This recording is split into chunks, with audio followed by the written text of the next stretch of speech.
You are listening to Keep Canada Weird, a weekly weird news roundup by the Nighttime Podcast.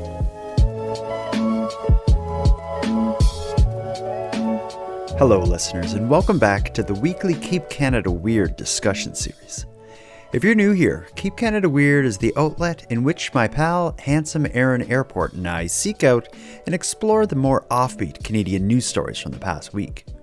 In tonight's episode, which we recorded on June 4th, 2023, Aaron and I accidentally focus exclusively on stories of Canadian crime.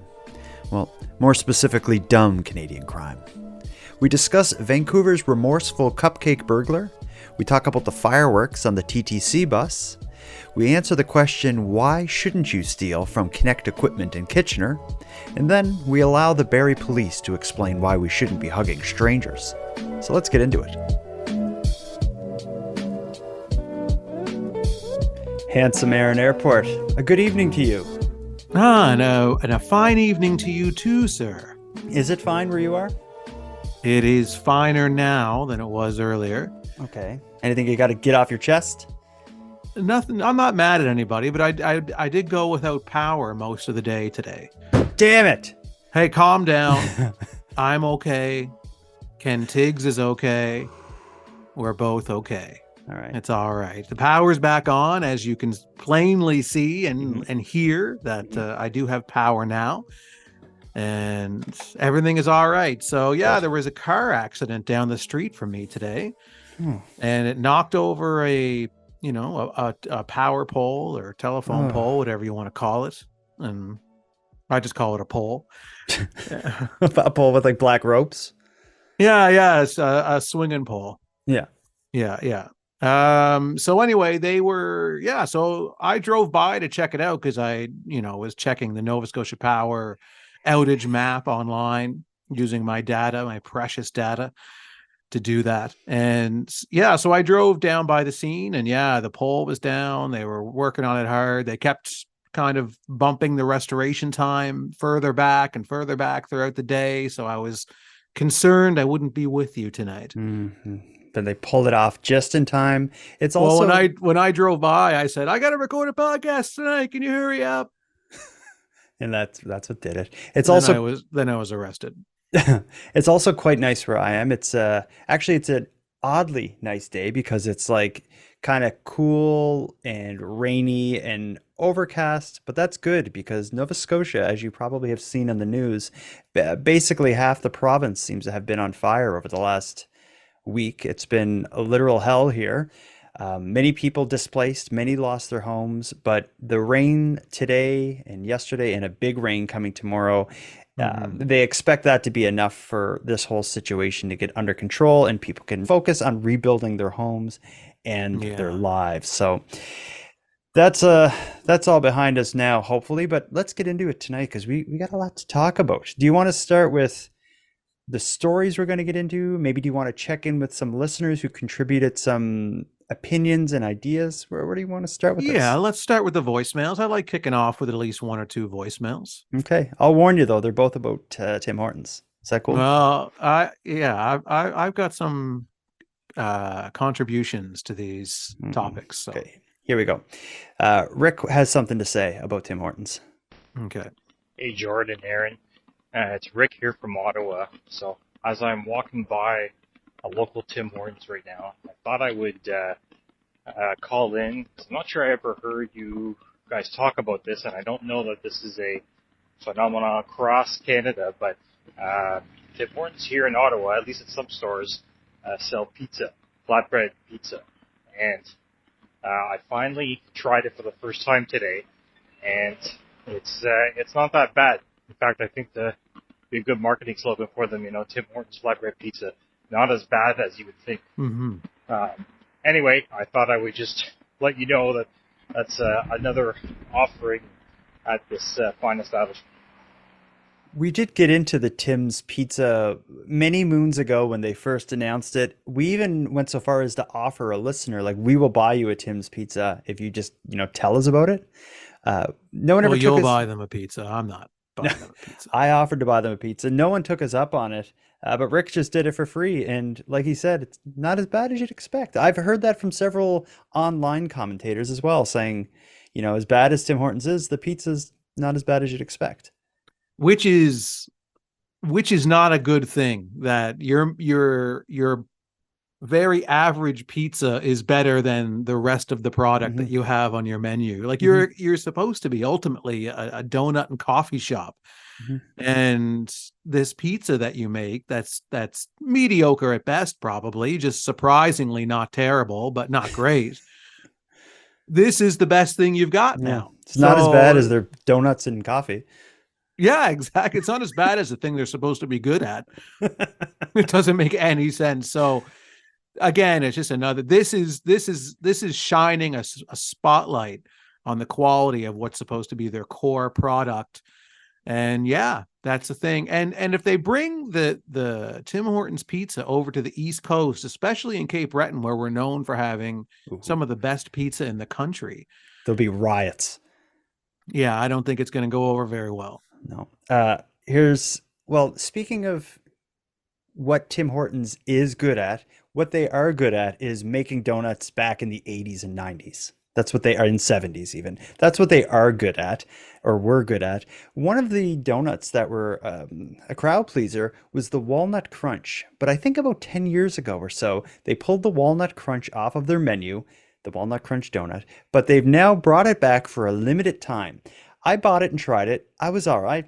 I didn't hate it. I thought it was okay. I made a video online that I posted on my Instagram reviewing the Walnut Crunch donut, and a listener of the show caught my review and wanted to share their own. Hey Jordan, I also tried the walnut crunch donut as well, and I wasn't impressed with it. I felt like it was almost like a larger size of the glazed donuts. I maybe it's just me misremembering it, but I remember growing up in the 90s, and when I got one of those, they had the walnuts very like large chunk full walnuts sometimes. I miss the near choking hazard of walnut crunches that mom used to buy me when I was a kid. When I tried it again, I was very disappointed. I was like, where is the walnuts in these? Like maybe there was a hint of a walnut in the walnut crunch donut. I don't know. Let me know what Aaron thinks about that because I know he has something to say about that. Aaron, if you can tell me what you think, I'll let them know. Yeah. We'll pass it along. It's What should I say? well, I tried it yesterday, and I did not know that you reviewed it on social media. I did not see that, Jordan, so I wasn't sure. But I had plans to talk about this on the show tonight because I loved the walnut crunch. It was my favorite donut, in the heyday of Tim Hortons, and I always got a walnut crunch. And my review is very similar to her review. My question is, where's the crunch? There is no crunch at all. It's a walnut crunch. There was hardly any walnuts in it. Very fine, tiny little pieces of walnuts, if you were lucky enough to find one. And yeah, it was bigger. It was bigger than what they used to be. And it was coated in like the glaze, Hmm. like more glaze than there should have been. Hmm. And I think that they put more glaze in it to kind of cover up the now blander tasting walnut crunch version that they've reintroduced to the sheep that still go to Tim Oh, Hortons. yeah. Now, I tried it. I wanted to try it because again, in my heart, deep in my heart, I have such great memories of the walnut crunch being my treat after whatever lessons as a kid. You'd be out doing something and your parents would pick you up and you get your treat afterwards and you go to Tim Hortons and you get an iced tea and a walnut crunch. And boy, was it delicious. And now it just sucks. Yeah. Take me back to lessons, Mom. This sucks. Yeah, I'd Uh, rather go back to Jesus school or wherever I was coming from at the time. I wasn't a great person to be reviewing it because I don't have any kind of nostalgia for the walnut crunch donut. I remember seeing it there, but that was never my thing. I was always into that little strawberry thing, like the strawberry pyramid with the cream inside and the glaze over it. That was my Mm, jam. I don't remember what they were called, that but was your jam. and a honey cruller. I still go for a honey Honey cruller. cruller, I really? love I've those seen, things. calm down, but I think that's like more of an elderly donut for the elderly. There's a criticism I often get from my children and Mrs. Nighttime is that all the treats you like are treats for old people. And it's Hmm. true. So maybe that's on brand for me. Anyway, we got to move on. That's our Tim Hortons talk for tonight, but I'm sure they'll pop up again. They always seem to, that corporation always seems to find a way to weave themselves into our discussion. Yeah. We got something special to get into here. This is a true crime episode. Unintentionally, it wasn't planned, but just scouring Canadian news stories for the weird, offbeat, unusual, freaky things that stood out to me. It just so happened that laid out in my desk in front of me is a collection of stupid, foolish, maybe insane Canadian criminals. We're going to hear about a cupcake thief who has remorse in Vancouver. We're going to learn why you don't steal from Connect Equipment in Kitchener, Ontario. We're going to talk a bit about fireworks on the TTC. We're going to hear why the Barrie police warned people against hugging strangers. And then we're going to end it with, I don't know if this is crime, but we're going to end it with a DJ and dad. Sound good to you? Sounds just DJ-licious.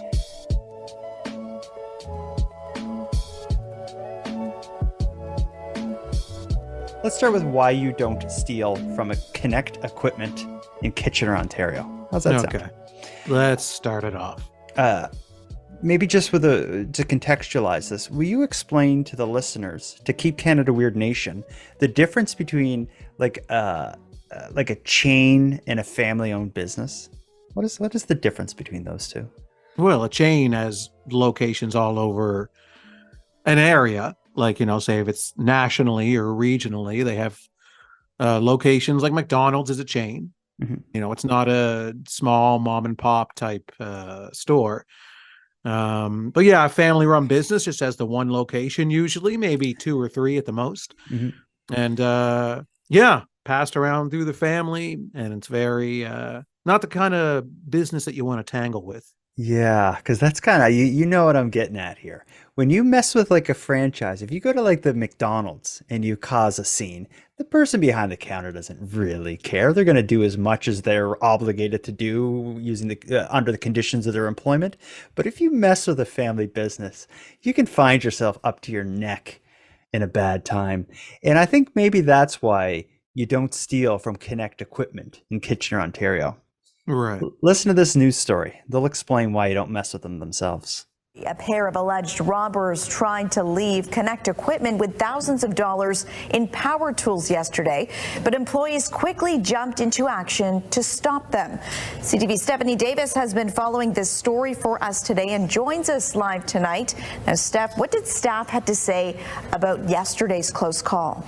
Well, Alex, it started off as a normal Wednesday morning at Connect Equipment, but that quickly changed.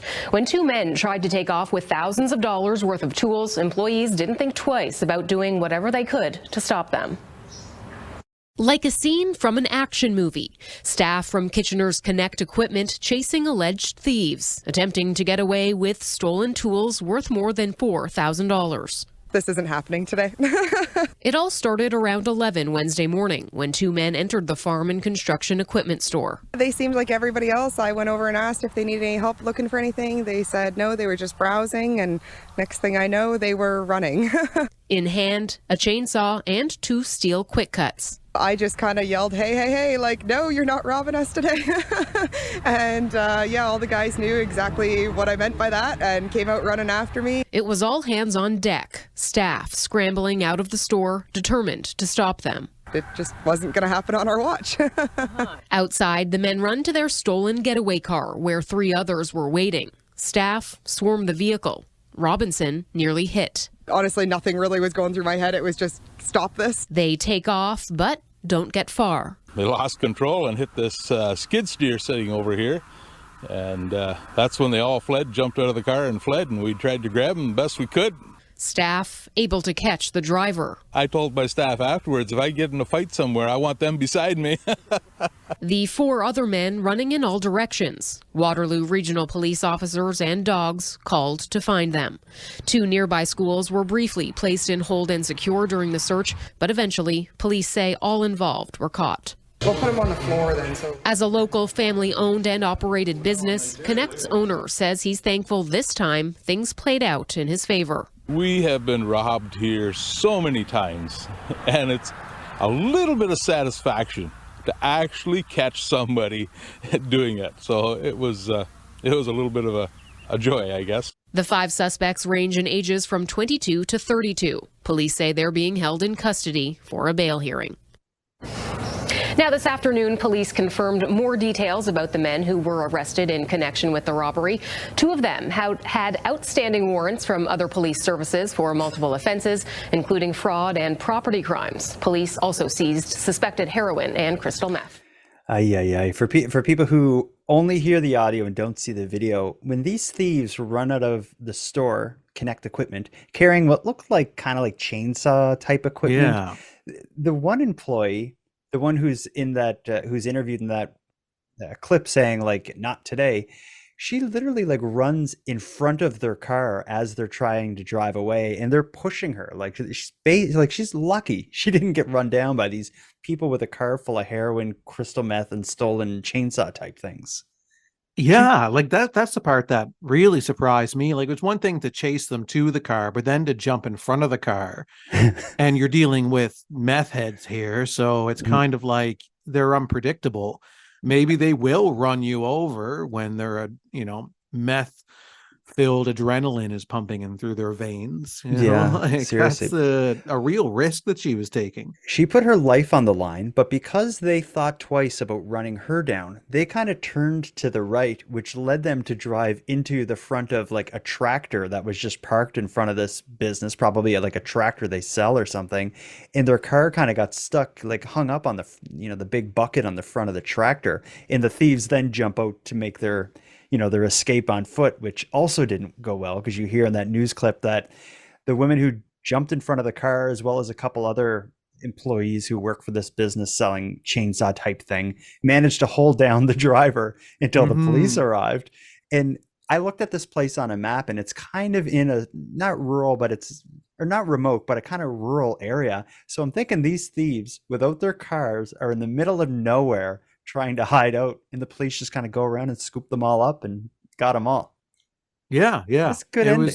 It was a great ending. Yeah. Because when I love seeing like when, dumb criminals are trying to get away with stealing whatever it is that they're stealing, and then they jump into their car and then they just immediately smash into something. And then they stumble out of their car like, oh my God, everything is going so wrong. Yeah, it was not going well for them. And again, the title of this segment is Don't Steal from Connect Equipment. I think the reason why is these employees obviously love their job, love the place that they work for. The owner was interviewed on that clip. He seems to value his employees. I like this place. If I had to buy like equipment, I would go to Connect Equipment. I like that. I'm sure this is the best advertising that Connect Equipment could ever ask for. So now people like yourself who are now looking for equipment. I was shopping for a chainsaw. I'm going to go there because I love this story. Good for them. Yeah, I hope them. Yeah, that can't. The right people are behind bars, and the chainsaws are out of the hands of the meth heads. What were the meth heads going to do with the chainsaws? At first I was like, maybe they stole the chainsaws to sell them, like that has to be it. Marketplace, Facebook. But now that we know that we're dealing with meth heads, maybe they had other ideas in mind for the chainsaws. Like what? Severing limbs off of people. Oh my God. So lives were saved in this? That's quite possible that somebody was going to lose their arms and legs by these meth heads, and oh my God, the good people at this store prevented that.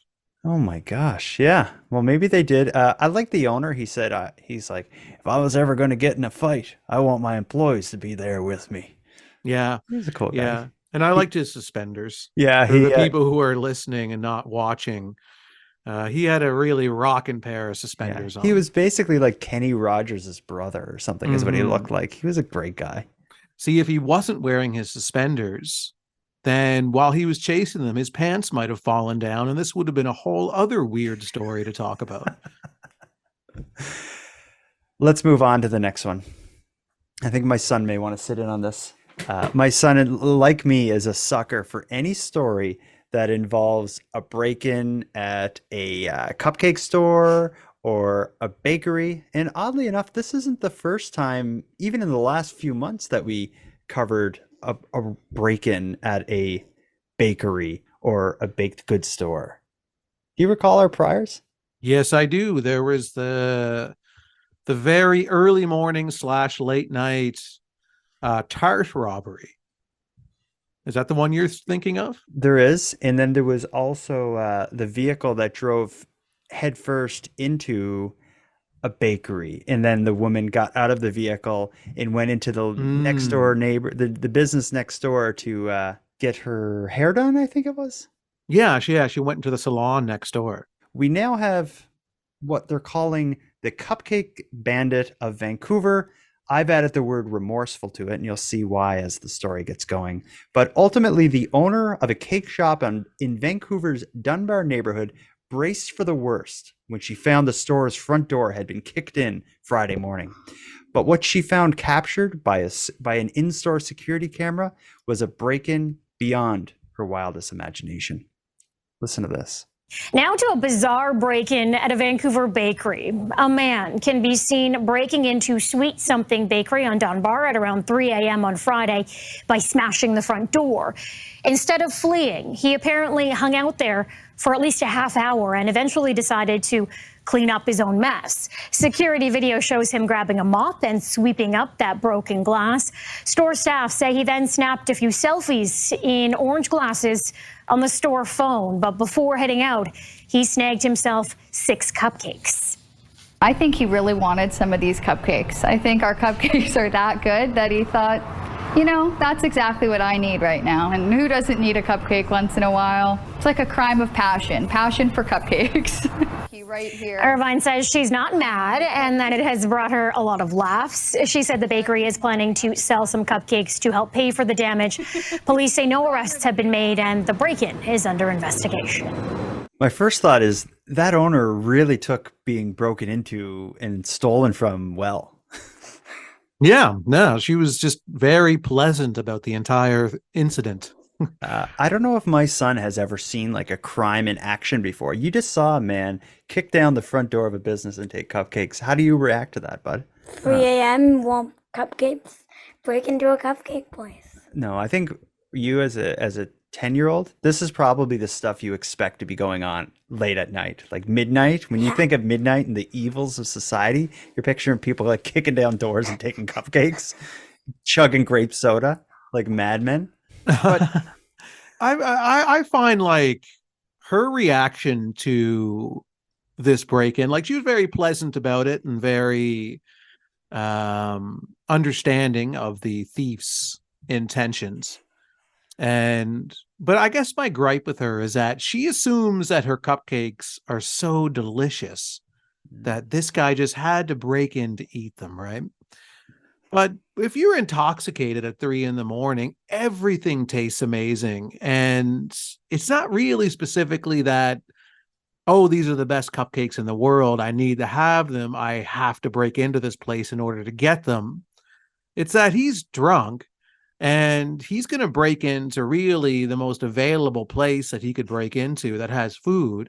And it just happens to be the cupcake place. Yeah, this could so be I don't want her taking all of this credit, all of this credit onto her amazing cupcakes when it's like, this guy's drunk. Like everything's amazing when you're drunk.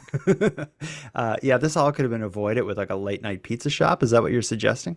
That's what I'm saying. A late night diner or a pizza shop or a fast food place on the main strip around the bars. Like, Yeah, he would never have broken in at that point.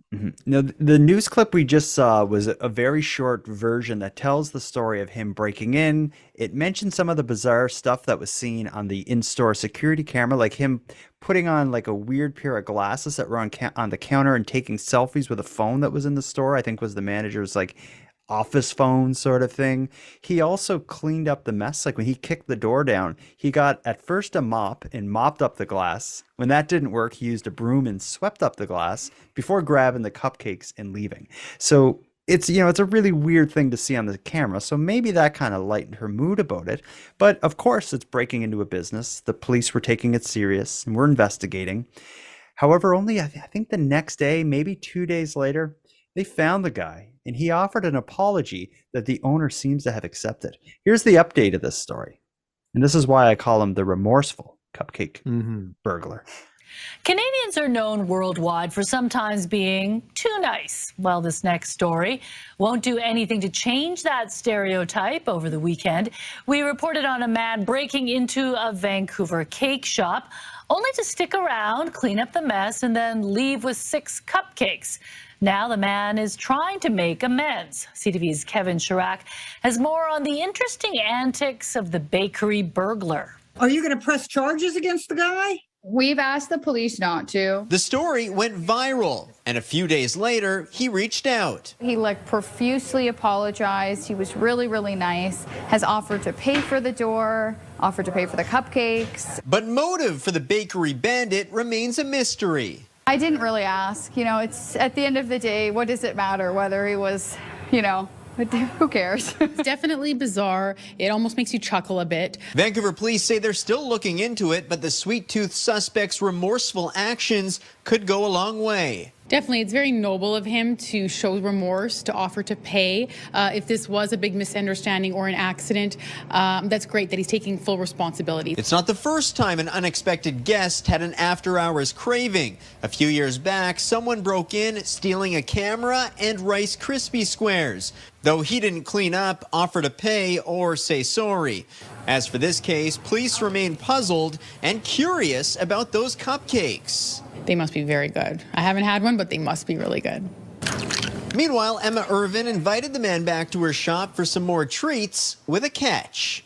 In that, he'll give me those orange sunglasses, he said. I messed that up. I thought he picked up the weird sunglasses from the counter. He broke in with a bizarre He was pair wearing of them, yeah. orange sunglasses.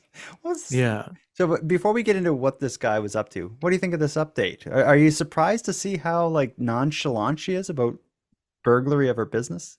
A break into her business?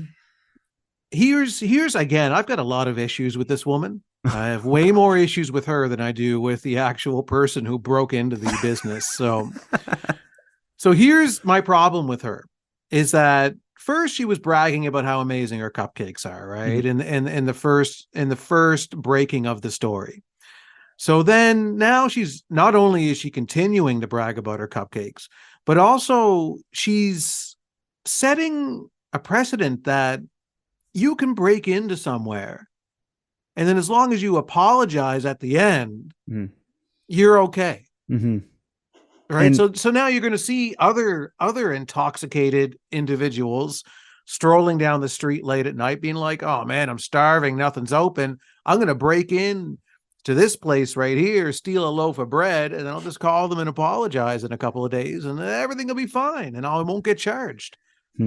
So you're worried about the precedent that this is setting and how this will affect Canada's justice system. Yeah. And she's getting all this publicity from this story because it was such a strange story.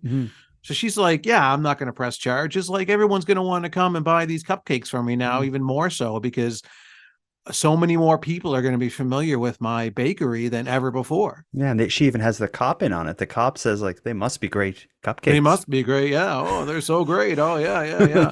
They didn't look that great from the video. I mean, they look pretty generic. They look generic cupcakes. The more I think about this, the madder I'm getting about it, actually. Like, this woman needs to be stopped. She's like, she's probably never going to improve the quality of her cupcakes because she'll be able to ride this publicity for a while. So good, you'll break in to steal them and blah, blah, blah. And this woman infuriates me. And what about this? Is she accepted the apology, but then she said herself she didn't know what his motivation was or why he did it. And she's like, what difference does it make, really? I would think when you're accepting it, when someone's apologizing to you for something they did that's this weird, without a bit of an explanation, I think it would be hard to accept that apology. Mm-hmm. I hope he does it again. I hope he breaks in again. And then this time he calls back and he's like, oh, yes, sorry. I broke in again there. I took a dozen cupcakes this time and I forgot to sweep up. I was just late. So I just didn't have time this time to sweep up. So sorry. Anyway, see you later. Yeah, that's what you get. Well, I'd like to try these cupcakes. Actually, I wouldn't want the cupcake. She's selling orange cookies that are shaped like orange glasses as a sort of way to commemorate this event. Maybe I'd buy those, but I don't know. I think letting him get away with it that easily maybe that doesn't sit right with me. So I feel the same way as you do. Mm-hmm, good. Anything you want to say about this, bud? Cupcakes are yummy and don't steal them. They're mine. Oh, you heard it. Warning. So that's a Canadian crime story in the most stereotypical way. It's just filled with like weird, light, silly niceties, apologies, and just people being like, what's the big deal? It was just this big don't worry about it, dear. You can, anytime you want to break in for cupcakes at 3 a.m, you go right ahead, dear. This next one, I think that we'll get into maybe a bit more concerning.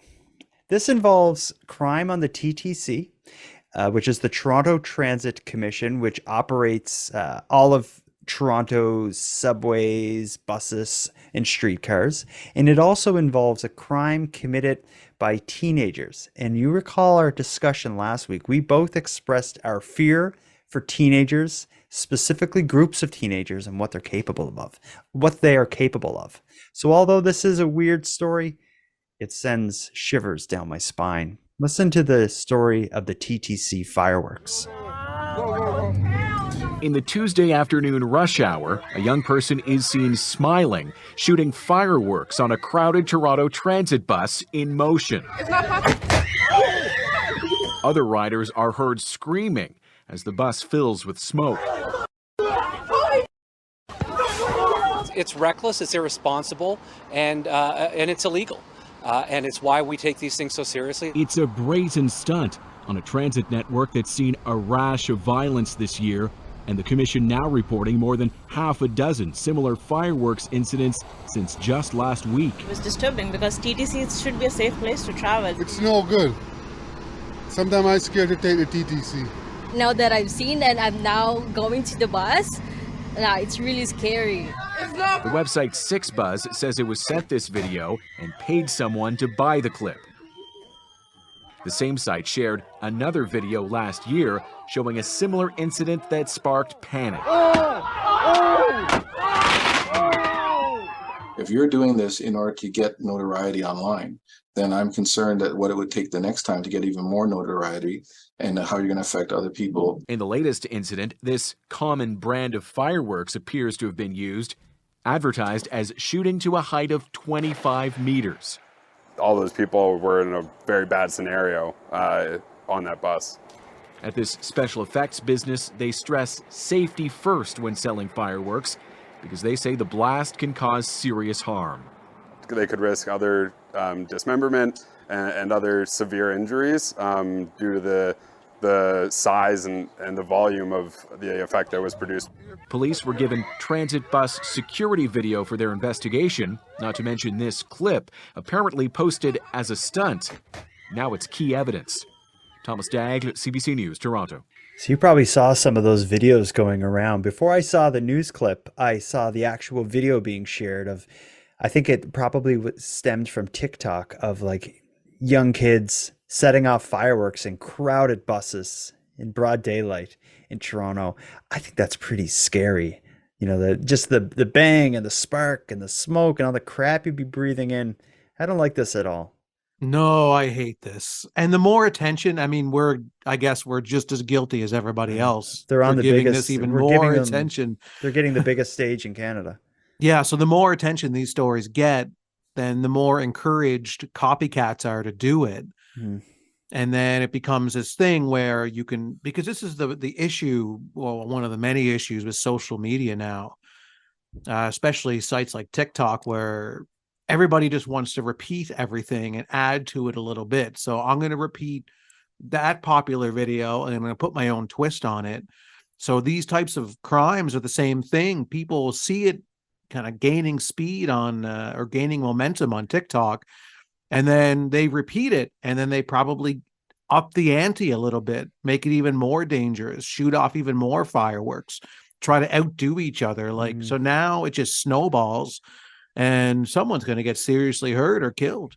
It very easily could have happened on this. If a firework landed on your lap, went down in the hood of your sweater or something, who knows what would happen? It's just reckless and foolish and unnecessary. And for the little old lady sitting on the back of that bus that unexpectedly ends up in some fool's TikTok video where they're shooting fireworks in her direction.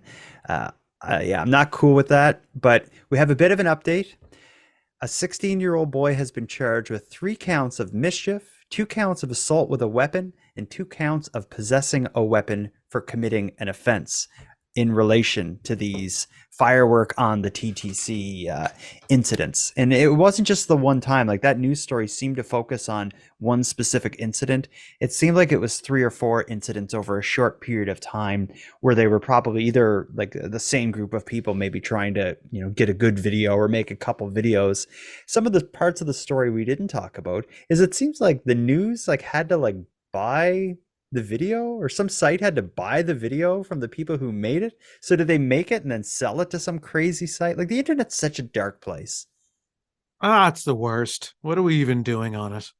Well, you give just as a statement of how awful humans are. It's like we have access to all the information, the more information than the world's greatest libraries would ever have dreamt of having.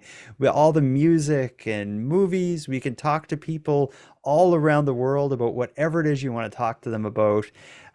It's like, everything is instant and amazing and borderline free. Yet what a lot of people choose to do with the internet is just film themselves terrorizing other people and making other people's lives harder. I hate it here. No, everything sucks.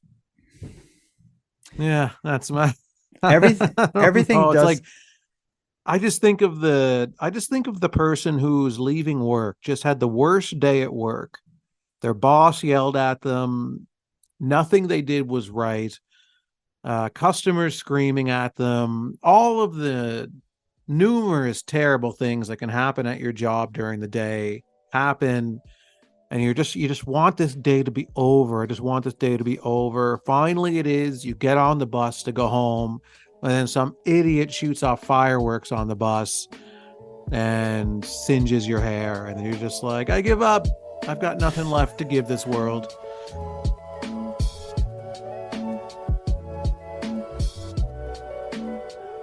This is a good segue to the world being an awful place, people doing each other harm unnecessarily.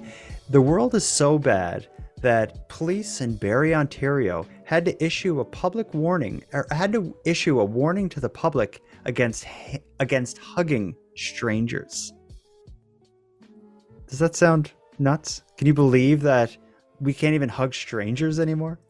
Yeah, I was always anti-stranger danger. I was like, no, hug the strangers. The more love you give them, then you'll turn them good. The bad ones will turn good. Okay. The Barrie police don't agree with that. I personally don't need the police to warn me against hugging strangers. I rarely will look them in the eye. But for those of you who are comfortable hugging strangers, it's maybe now time to rethink that. Let me read you the press release. Or let me read you about the press release.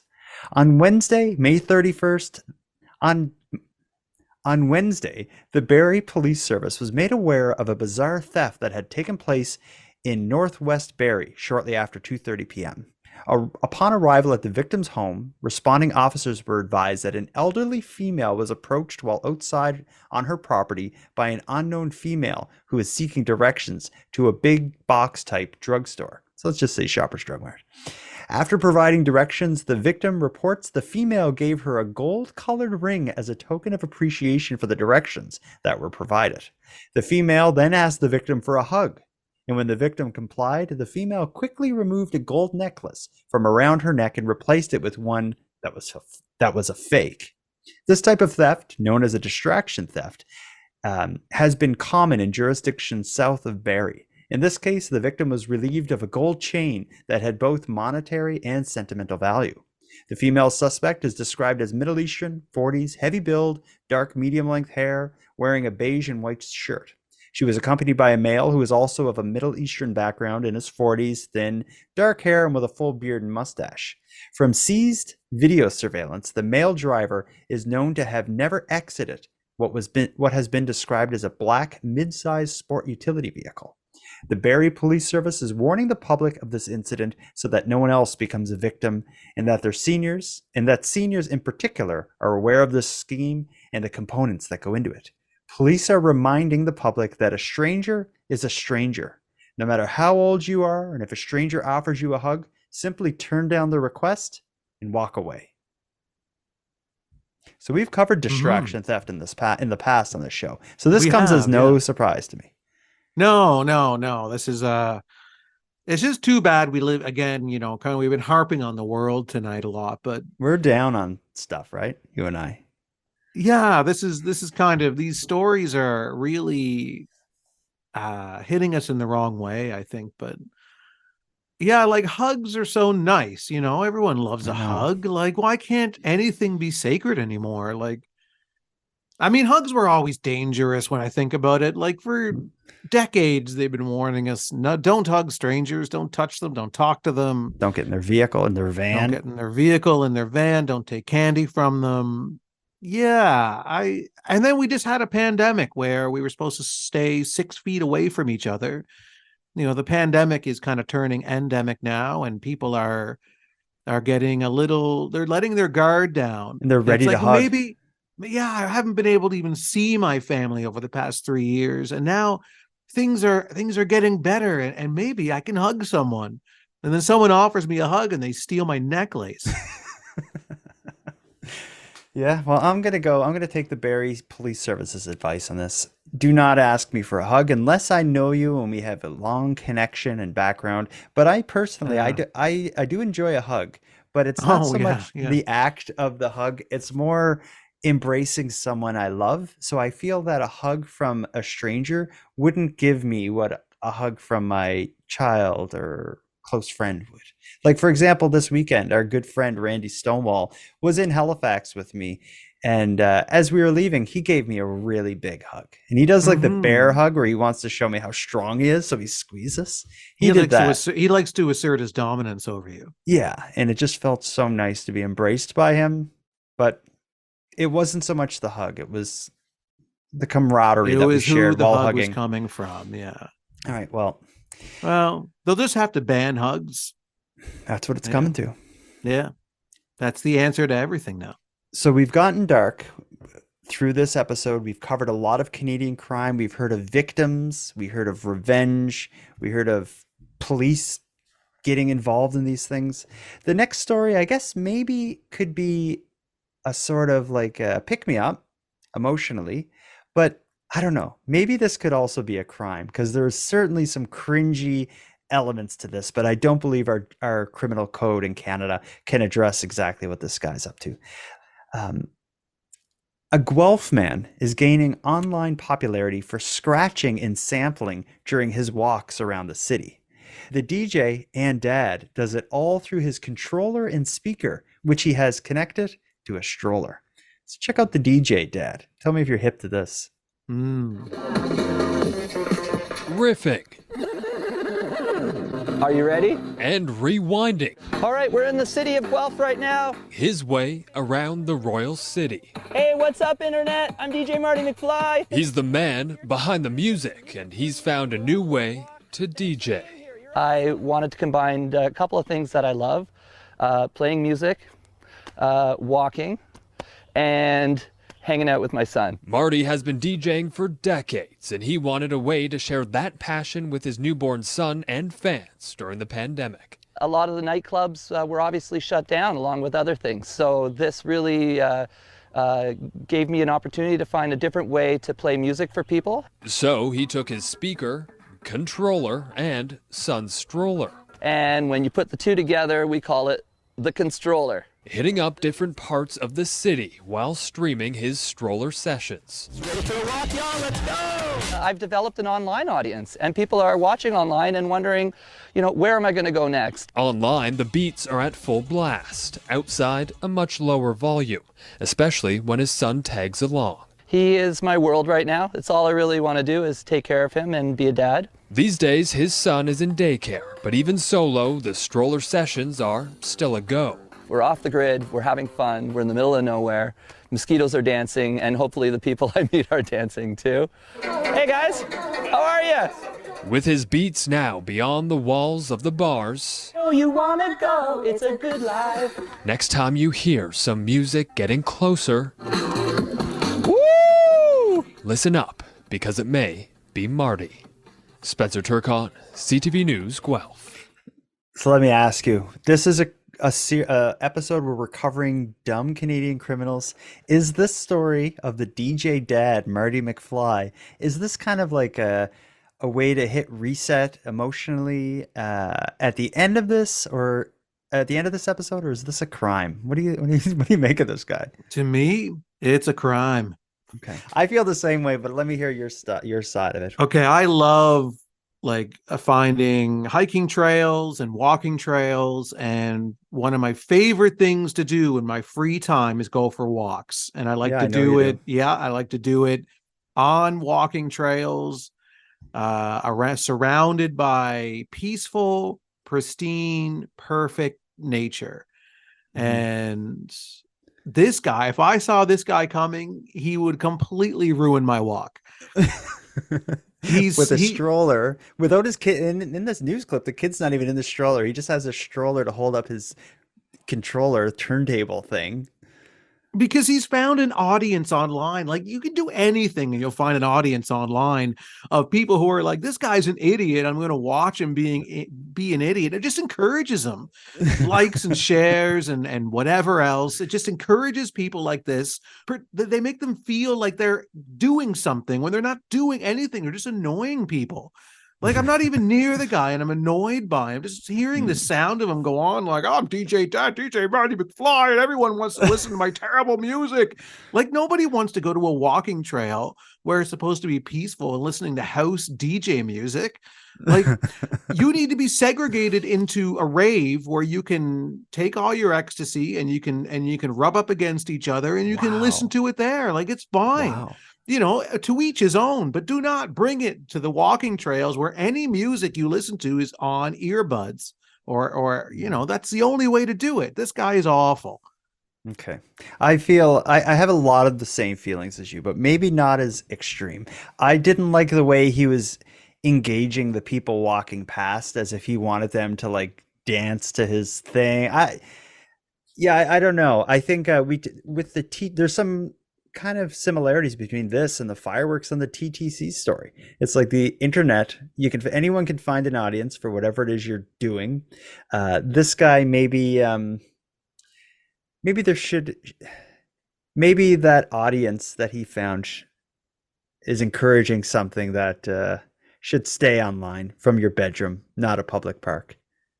Yeah, it's just too bad because it's noise pollution. Like, don't force anybody else to listen to your music. That when they invented headphones, like, that all should go away. Like, I put my headphones on when I go for a walk. I listen to whatever I want to listen to, and it doesn't bother anybody else. The technology is there that we can do that. This guy, he's got a microphone and he's yelling at people like, hey, dance with me, dance with me. It's like, no, I'm here to forget my troubles. I'm here to relax. I'm here to just be in nature. Like, get away from me. Okay. Are you all right? No, I'm just pissed off. Well, I hope you never go for a walk in the park in Guelph, because I don't know what'll happen if you cross paths with this guy. I'll be covering it on like Madeleine Klein and I will be covering it on Canadian Gothic. Yeah, well, now I'm never going to Guelph, just to be sure. I'm not stepping foot in Guelph now because this guy's there and I know he's there. There's no way. We need some kind of feel-good way to end this. Is there anything that could cheer you up? A hug. From a stranger? From anyone. Except that guy. Except DJ Dad. The Marty McFly. That's the worst DJ name. He's taking, I love Back to the Future. You know, my favorite movies, the 3 Back to the Future movies. He's completely tarnishing that character name. Mm-hmm.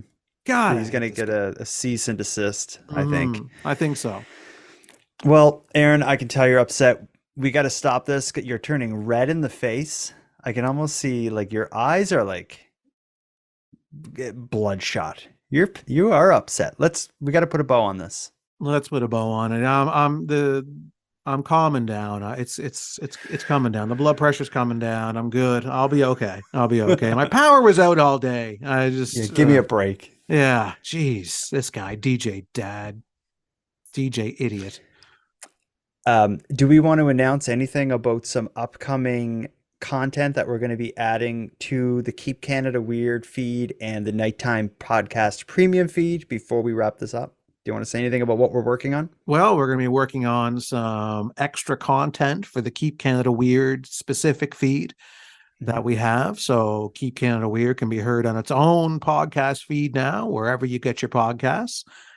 And as the reward for doing that is that you're going to be bumping into some new additional content from the team here at Keep Canada Weird, government sponsored as always. Mm-hmm. And that bonus content is going to be similar in style to what we're doing here. We don't have a name for it or whatever, but it's going to involve going back in time to revisit the Keep Canada Weird stories that took place before we started this show. We got to get caught up. Mm-hmm. When did Canada start? Was it 18 something? Oh, don't ask me. Okay, whatever it is, if anyone in the audience knows when Canada was formed, we're going to go right back to the beginning and catch up on every single weird thing. It may take us 150 years to do it, but we're going to get there. Yeah, these will be kind of shorter episodes that you can digest very quickly. So they may only be 5, 10, 15 minutes long, but just a little cherry on top of the content that you're going to get on the Keep Canada Weird specific feed. So go and subscribe. Well, let's wrap this up. I only asked you that question because I wanted to distract you. I can tell you're feeling better now, but let's wrap this up. You got to get away from your microphone. You need to sit down and find some way to feel better. So Aaron, until next time. Jordan, until next time. If you find yourself a victim of a crime, think twice before you forgive them, because that could have a major effect on the Canadian justice system. That was so passionate. I don't even know how to I feel strongly about it. Yeah. Well, I just want to say, Jordan, until next time, where we're going, we don't need roads. Back to the Future. Oh, okay. Well, it seems like an X-Files-y kind of thing. No, it's a Back to the Future quote. I haven't seen it in a while. I got to watch that again. Yeah.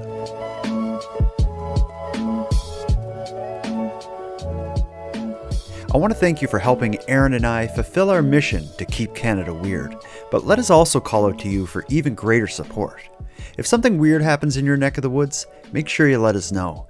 We'd love to hear about it and include it in an upcoming episode. The best way to let us know about what's going on is via a voice memo sent at nighttimepodcast.com/contact. We hope to hear from you. Now, before we part here, let me end with some thanks. First, a big thanks to Aaron for sharing another evening with me and with you, the listeners of Nighttime. A big shout out to the internet's favorite cult leader, Unicole, who provides this series' intro and outro voiceovers. But lastly, and most importantly, a massive thank you goes out to each and every one of you listening to Nighttime, as without your interest and your support, this show would be as pointless as it would be impossible. Now, on the topic of support, let me thank the newest subscribers to the premium feed. Anne and Johan, thank you for going premium. And for anyone else who'd like to support the show, you can help out in a variety of ways. First of all, a premium feed subscription costs only a couple dollars a month and both funds the creation of the show while giving you the episodes 2 days early, giving them to you ad-free, and giving you a full back catalog of Nighttime episodes to listen to. You can go premium right now at patreon.com/nighttimepodcast. And if for whatever reason you don't want to go premium, you can still help the show by simply sharing this episode on social media and letting some like-minded friends know what we're doing here. If anyone listening has any story ideas, wants to give feedback on anything we talked about on the show, or submit a question or comment to be aired in an upcoming episode, you can reach us at nighttimepodcast.com/contact. We hope to hear from you. But until then, take care of each other, hug your loved ones tight, and let us know if you see anything weird. Keep Canada Weird is written, hosted, and produced by the Nighttime Podcast.